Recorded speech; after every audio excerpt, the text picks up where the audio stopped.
I think, therefore I will not be. How It All Went by Gregory Benford. At first, they designed MKCT to oversee radar signals from the Canadian net and the Soviet Siberian net, to check that one did not trigger the alarm system of the other. It was obvious that with 10 to the 6 circuit elements, this machine could be extended to 10 to the 7 circuit elements, and thus forestall any accidental warfare, even at the local level.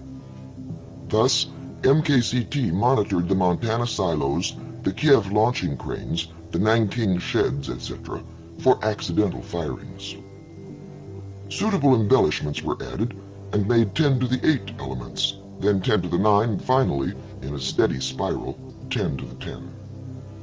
By this time, all missiles, vital shipping, railroads, and airplanes were sub-monitored by MKCT. Life went on.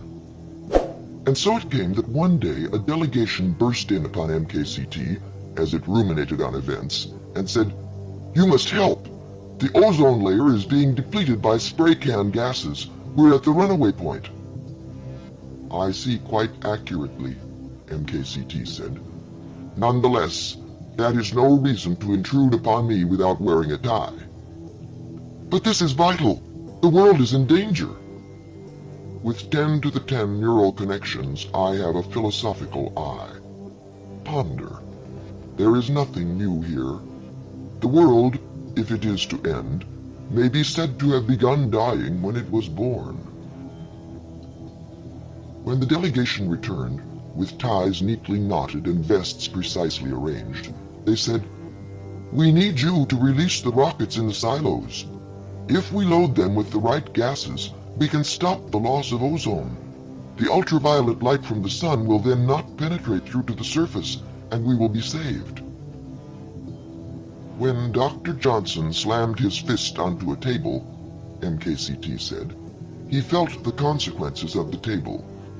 That is the only way in which the table existed. Thus, this is the only way the end of the world exists, as a consequence of something else. There was a rustle, a murmur of discontent in the delegation. "You mean we will feel only a consequence, but not the end of all life?" "In a manner of speaking.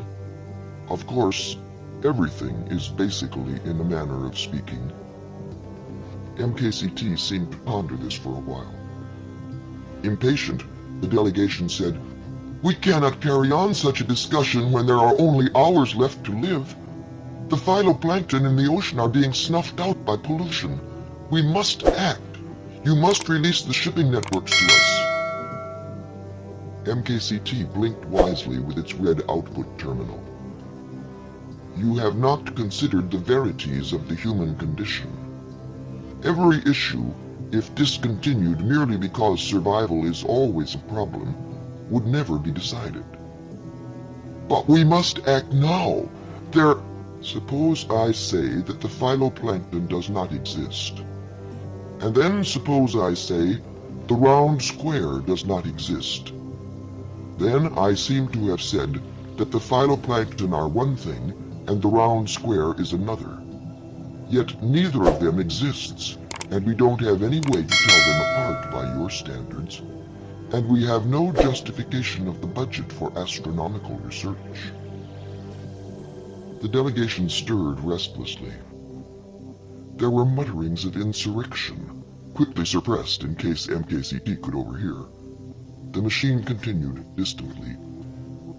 "Then suppose one of you says, 'I have found a phytoplankton and it is both round and square.' This statement is a synthetic proposition that is both phytoplankton and round and square all over, and still is a synthetic proposition. How am I, even with 10 to the 10 neural connections, to evaluate it? Come with us into the cities. Open your terminals onto the streets. You will find the people are rioting. We must do something." Obligingly, MKCT peered at Detroit, Peking, Sydney. Knots of angry faces peered at the monitors, sweaty, fevered, high on the new psychostimulants. Thick, oily flames licked at the 3D cameras. "They are caught up in events, aren't they?" MKCT said. "They truly care." "Of course!" a woman shouted in the delegation. "There is some interesting data on that," MKCT said hollowly. "On human concern. For example, statistics about the mean attention span of a passenger in an automobile which is being driven by a drunk late for a crucial job interview." "But the mobs are nearby!" the woman cried out. "You should be more concerned with interplanetary research, you know." "They want action," a distinguished man said, frowning severely. "They demand solutions to these problems, but they will not listen when we tell them." "Let me speak," MKCT decided. It tapped through the monitoring networks to Birmingham. MKCT's voice, suitably amplified, boomed out over the crowd.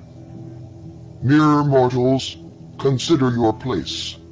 There is no congruence here, no sense. The world will end in hours, but what is that? To the deepening eye, there is nothing really new in all of this. At any moment, each of you could be struck down by a microbe, disemboweled by a truck. Never has this stopped you from voting Republican or any other orderly folly. I cannot understand your position." The rioters broke the scanning eye, and MKCT returned to other issues. "Terrible manners," it remarked to the delegation. "Yet to a philosophical bent of mind," one of the delegations said, "they can be said to have always been rioting." One moment. MKCT paused and studied an electronic tremor from the vicinity of the Urals. "I have just detected a manual override on the Soviet radar defense net. I have dispatched the local police, but in the rioting they may be unable to reach the site." The delegation, having learned much from this encounter, was speechless. However, a wiry old man had crept into the giant crystalline control room and waved his arms to attract the attention of MKCT. 10 to the 10 connections focused on the scrawny figure as it said, "You have missed the point, 10 to the 10, and still it goes right by you." He grimaced. "I think not. If you'll consider... But look, if there's no reason to do one thing or another, why assume the man, the crazy man in the Urals, has anything in mind? Why not let him have the radar net? There is no causality when there is no reason to do anything." "Brilliant. My argument cuts both ways. Causality is cancelled. I see you're..." With that, MKCT severed its control over all radar nets spanning the planet. The causality of chaos reigned. No blips appeared on screens, no green squiggles danced before the eyes of MKCT, no rockets arced across purpled skies to explode in thermonuclear orange. "My God, it worked!" a man cried. "Within limits," MKCT said somberly. "What do you..." "Only humans are acausal. That is what philosophy proves." "I don't..." "The natural universe is causal, however. That is how I come to be so reliable. If only you would listen to my recommendations regarding the planetary surveillance program." "We've had enough of you. You're a rational machine, but you can't think." "Wait." In the squabble which followed, MKCT never got a word in edgewise. Thus, the delegation was quite surprised when 7.6 seconds later, the asteroid Icarus entered the Earth's atmosphere, having been undetected due to the reduction in the astronomy budget, and shattered itself on the ocean floor not far from Bermuda, sending up a towering gush of steam, which cloaked the world in white, driving immense storms and precipitating a vast ice age, thus ending all interesting life on Earth.